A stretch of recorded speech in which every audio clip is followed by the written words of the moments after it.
Bakit nga ba kapag naririnig natin ang salitang buwaya, hindi lang hayop na naninirahan sa ilog ang naiisip natin, kundi pati na rin ang ilang politiko, lalo na ang mga congressman sa Pilipinas? Saan nga ba nagmula ang paghahalintulad na ito? Kung titingnan natin, ang buwaya ay isang predator. Madalas nag-aabang lang sila sa tubig, tahimik, halos hindi mo mapapansin. Pero kapag may pagkakataon, bigla silang aatake para makuha ang kanilang gusto. Ang imaheng ito ang ikinakabit sa mga politikong sakim at mapagsamantala. Sila raw ay naghihintay lang ng tamang pagkakataon, isang malaking proyekto, isang budget, para makakuha ng personal na pakinabang mula sa kaba ng bayan. Parang buwayang nag-aabang ng masisila.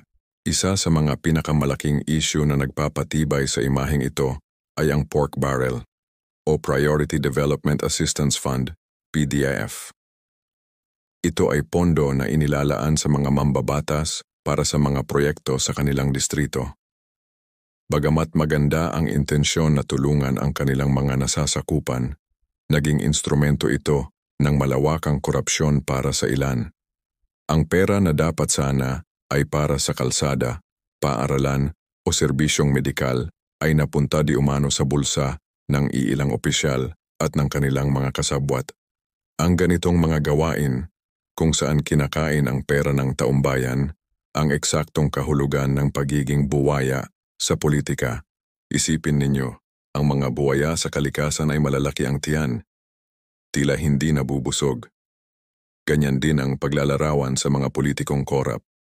Milyon-milyon na ang nakukurakot, pero tila hindi pa rin sila kontento.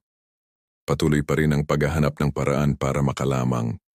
Ito ang tinatawag na greed o kasakiman, isang katangian na madalas ikabit sa mga buwaya, yung tipong kahit gaano karami ang makain, laging naghahanap pa ng susunod na biktima.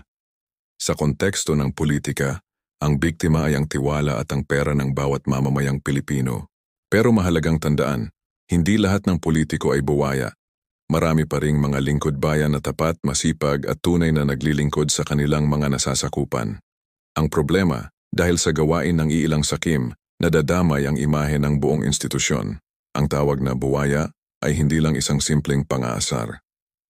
Ito ay isang malakas na simbolo ng pagkadismaya at galit ng taumbayan laban sa korupsyon. Isang paalala na ang mamamayan ay nagmamasid at hindi nakakalimot. Kaya sa susunod na eleksyon, bilang mga botante, mahalaga na kilatising mabuti ang mga kandidato. Tignan natin ang kanilang track record, ang kanilang mga plataporma, at higit sa lahat, ang kanilang integridad. Huwag na nating hayaang makaupo sa pwesto ang mga buwaya. Tayo ang may kapangyarihang alisin sila sa ilog ng gobyerno at ibalik ang tiwala sa serbisyo publiko. Tandaan, ang gobyerno ay para sa tao, hindi para sa personal na interes ng iilan. Ang pagbabago ay nagsisimula sa ating kaalaman at sa ating mga boto. Maraming salamat sa panonood, mga kaalam.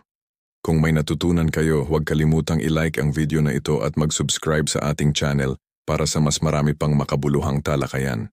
Pindutin na rin ang notification bell para lagi kayong updated. Mag-iwan din kayo ng comment sa ibaba. Ano ang masasabi nyo tungkol sa isyong ito? Hanggang sa muli.